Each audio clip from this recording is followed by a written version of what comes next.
Si Mohan Kumar Vivekanand ay isinilang noong April 6, 1963 sa kanyang village, distrito ng Dakshina, Canada, Karnataka, India. Matapos niyang nakumpleto ang kanyang pag-aaral sa isang paaralan ng gobyerno sa Karnataka, ay nag-enroll si Mohan sa Government First Grade College o Pinangadi sa Dakshina, Canada, Karnataka, kung saan siya ay nagtapos ng bachelor degree sa Arts sa Physical Education. Si Mohan Kumar ay kabilang sa isang lower middle class na Hindu-Dalit na pamilya sa Karnataka at siya ay sumusunod sa relihiyong Hinduismo. Ang kanyang ama ay si Mailapa Mogera, isa siyang manggagawa na arawan ang sinasahod.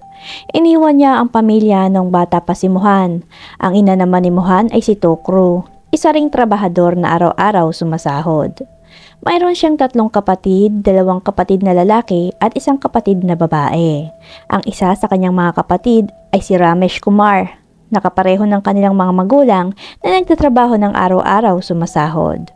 Ang isa pa niyang kapatid na lalaki ay nagtatrabaho bilang konduktor sa Karnataka State Road Transport Corporation at ang kanya namang nag-iisang kapatid na babae ay nag-retired sa Postal Department. Ang pangalan ng unang asawa ni Mohan ay Mary. Ikinasal sila noong 1987 at nagdiborsyo pagkatapos tumanggi ni Mary na umalis sa Kristyanismo at magbalik loob sa Hinduismo. Noon namang 1992 ay pumasok si Mohan sa arranged marriage kay Manjula.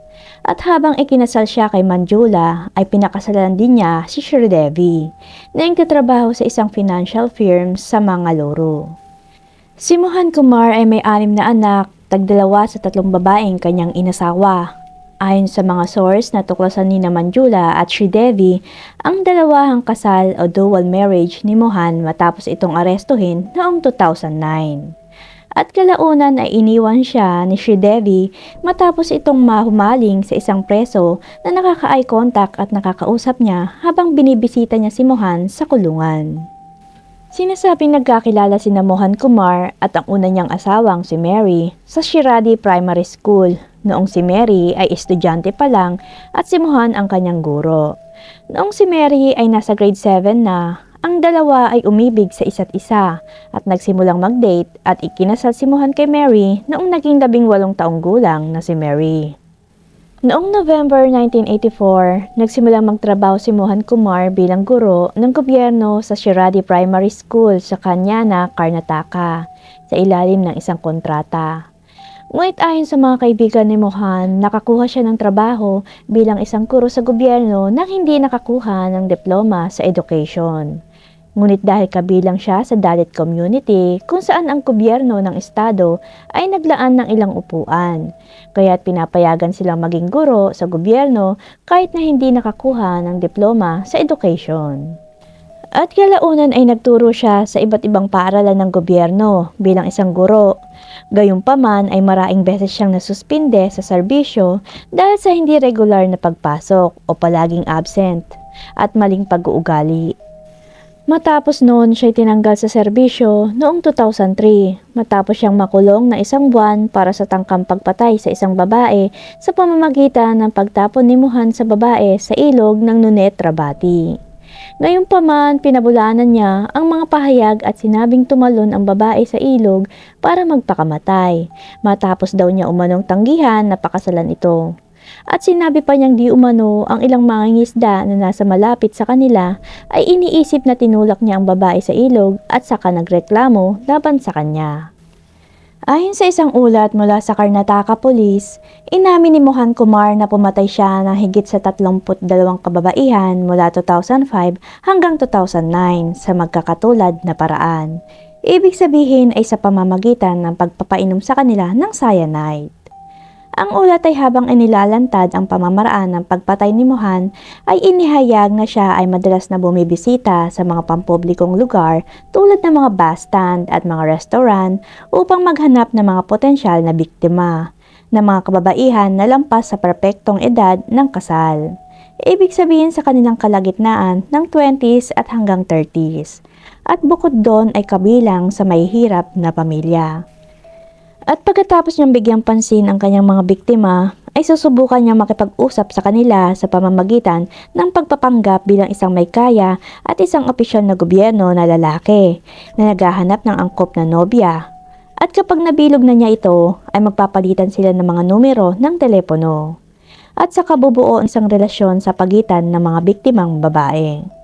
Sa layuning hikayatin ang mga biktima na pakasalan siya, hindi lamang nakipag-usap si Kumar sa mga biktima, kundi pati na rin sa kanilang mga pamilya at nagpapa-impress siya para isipin nilang seryoso siya sa pagpapakasal. Pagkatapos ng ilang pakikipag-usap sa mga biktima, pipili si Mohan ng isang venue na malayo sa tinubuang lugar ng biktima para sa kasal at hihilingin niya sa kanyang mga biktima na dalhin ang lahat ng kanilang mga alahas para sa venue ng kasal. At kinukumbinsi din niya ang pamilya ng kanyang mga biktima na huwag sabihin sa sinuman ang tungkol sa kasal hanggang sa ito ay tapos na. At walang sinuman mula sa pamilya ng biktima ang dapat na sumama sa kanilang kasal. At kapag narating na ng dalaga ang lokasyon, ay susunduin siya ni Mohan at dadalhin sa isang lodge, kung saan sila magdamag at magpapakasawa sa isang intimate act. Kinabukasan habang papunta sa lugar ng kasal, hihikayatin ni Mohan ang mga biktima na iwanan ng kanilang mga alahas at iba pang mahalagang gamit sa lodge. Ang gawain ni Mohan ay aabutan niya ang kanyang mga biktima ng tableta ng contraceptive pill na hinaluan niya ng cyanide sa istasyon ng bus. At hihilingin niyang pumunta ito sa banyo at doon inumin dahil maaaring maduwal sila pagkatapos itong inumin. Sinasabing nakuha niya ang cyanide mula sa isang kaibigan na mag-aalahas. At matapos na ihatid ang mga biktima sa hintuan ng bus, maghihintay lang siya saglit at pagkatapos ay magmamadaling bumalik sa lodge kung saan sila parehong tumutuloy upang kunin ang mga alahas at saka tatakas. At upang siya ay hindi paghinalaan ng pamilya ng mga biktima, ay patuloy niyang kakausapin ang mga ito at titiyakin sa kanila na maayos at masayang ikinasal ang mga biktima. Kaya naman ang mga pamilya ay hindi na nag-aabala pang hanapin ang kaanak at kakalimutan na nila ito at magpapatuloy na sila sa buhay. Ngunit ang ilan sa mga pamilya ay tumutuloy sa istasyon ng pulisya at naguulat ng missing person. Ayon sa pulisya, pinatay ni Kumar ang kanyang unang biktima noong 2004. Nagpatuloy siya sa pagpatay sa 3 biktima noong 2005, 4 na biktima noong 2006 at 3 biktima noong 2007. Pagdating naman ng 2008 ay 2 biktima at 9 na biktima noong 2009. Sinasabing sa tuwing siya ay nakakagawa ng pagpatay, ang Karnataka Police ay nagre-rehistro ng kaso ng hindi natukoy na kamatayan. Ang mga pulis ay dismayado dahil wala silang masabi habang humaharap sa mga kaso. At madalas nilang naantala ang pagsasagawa ng postmortem examination ng katawan bilang resulta, kung saan ang eksaktong dahilan ng pagkamatay ay hindi nila matukoy. Kinakailangang palakasin ng mga pulis ang kanilang mga investigasyon noong 2009 nang mawala ang isang batang babae na nagngangalang Anita Mulya noong October. Pagkatapos kung saan maraming organisasyon ang naghinala na ito ay isang kaso ng love jihad. Ang love jihad ay target ng mga lalaking Muslim ang mga babaeng Hindu para sa pagbabalik loob sa Islam sa pamamagitan ng mga paraan tulad ng pag-aakit, pagpapanggap na pag-ibig, panlilinlang, pagkidnap at kasal. Ang Bantwal Police ay nagtipon ng isang pangkat ng mga opisyal upang imbestigahan ang pagkawala ng isang babae noong 2009. Samantala natagpuan ng pangkat ng pulisya ang bangkay ng isang babae sa banyo sa isang bus stand at napag-alamang siya si Anita. Siya ay pinatay sa parehong paraan kung paanong napatay ni Mohan ang kanyang mga naunang biktima.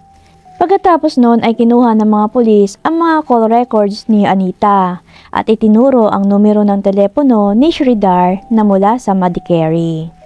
Nang marating ng mga pulis ang kanyang bahay, ibinunyag ni Sridhar na ang numero ay pag-aari ng kanyang kapatid na si Kaveri na nawawala noong March 17, taong 2009. At nang suriin ng mga pulis ang mga record ng tawag ni Kaveri, ay dinala sila nito kay Vinutha na mula sa City of Putur at kay Pushpa na mula naman sa Kasaragod, Kerala na nawawala rin.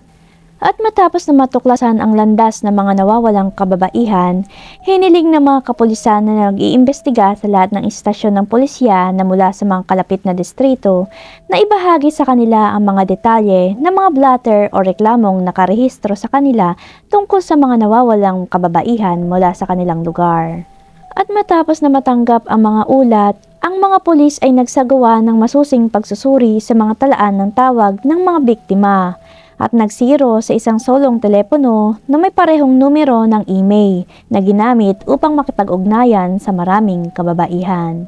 Nang maglaon ng malaman ng pulisya ang impormasyon tungkol sa may-ari ng telepono at maabot ang lokasyon ng may-ari, ay nabunyag na ang telepono ay nakarehistro sa pangalan ng tiyuhin ni Mohan Kumar. At nang tinanong ng pulisya ang tiyuhin ni Mohan, sinabi niyang ito nga ang kanyang handset. Ngunit binigay na daw niya ito sa kanyang pamangkin na si Mohan Kumar na isang guro. At dahil si Mohan Kumar ang nasa gitna ng investigasyon, sinimulan ng mga pulis na imbestigahan ang issue sa isang bagong paraan. Noong October 2009, lumapit sa mga pulis ang isang babaeng mananahi na nanunuluyan sa Dera Lacote na nagngangalang Sumitra. At ibinunyag niya na nakita niya sina Anita at Mohan na umalis sakay ng isang bus papuntang Hassan, Karnataka. Sinabi rin ni Sumitra sa pulisya na nilapitan siya ni Mohan at inalok ng isang kasal noong 2005, ngunit tinanggihan niya ito. Pagkatapos sa hiniling ng mga pulis kay Sumitra na tumawag kay Mohan at hilingin na makipagkita sa kanya sa hintuan ng bus sa Dakshina, Canada. Dahil sa ginawang entrapment ng mga pulis, si Mohan ay nadakip at dinala sa kustodiya noong October 29, 2009 pagkatapos na mahulog sa bitag si Mohan Kumar sa mga pulisya. At kasunod ng kanyang pag-aresto sa isang sesyon ng interogasyon, ay agad na inamin at isiniwalat ni Mohan na siya ay nakapatay ng 32 kababaihan. Matapos ng kanyang pag-amin, ay ni-raid ng mga pulis ang bahay ng kanyang asawang si Sridevi, kung saan nakita nila ang cyanide powder, mga peking government seal, visiting card ng mga hotels, at mga resibo mula sa mga gold financing firms, kung saan binebenta ang mga alahas ng mga biktima. Sa kabila ng kanyang pag-amin sa pagpatay sa 32 kababaihan, ang mga pulis ay nakakuha ng ebidensya tungkol sa panggagahasa at pagpatay sa 20 kababaihan. Nagsimula ang paglilitis kay Mohan sa Special Trial Court sa Mangalore noong 2009. Siya ay hinatulan at binigyan ng parusang kamatayan sa ilalim ng IPC Section 302 para sa panggagahasa at pagpatay kina Anita Barimar, Leelavati Mistry at Sunanda Pujari noong December 2013 ng 4th Additional District at Sessions Court sa Mangaluru. Hinatulan din siya ng korte ng 5 taong pagkakakulong at multang 5,000 rupees para sa kidnapping, 8 taong pagkakakulong at multang 5,000 rupees para sa panggagahasa at 3 taong pagkakakulong at multang 1,000 rupees sa ilalim ng Section 328 para sa pagbibigay ng lason sa kanyang mga biktima. Si Mohan Kumar ay lumaban sa sinampang kaso laban sa kanya na mag-isa sa korte. At noong 2017 ay umapila siya laban sa parusang kamatayan ng ika-4 na karagdagang distrito at session court sa Karnataka High Court. Nabinago ang kanyang sintensya na noong una ay kamatayan at nauwi sa habambuhay na pagkakakulong. At noong taong 2020 ay nahatulan ng guilty ng lokal na hukuman sa Karnataka si Mohan Kumar sa pagpatay sa isang 25 taong gulang na babae na ang kanyang huling nakilalang biktima mula sa Kasaragod at ginawaran siya ng habang buhay na pagkakakulong at nasintensyahan siya ng parusang kamatayan sa 4 na kaso at habang buhay na pagkakakulong sa 15 kaso. Mukhang durog na durog si Mohan Kumar. Noong May 12, 2023, naglabas ang Amazon Prime Video na isang TV series na pinamagatang Dahad na ang ibig sabihin ay Roar, at umabot hanggang 8 episodes. Ang palabas ay hango sa buhay ni Mohan Kumar, na kilala rin bilang isang cyanide Mohan,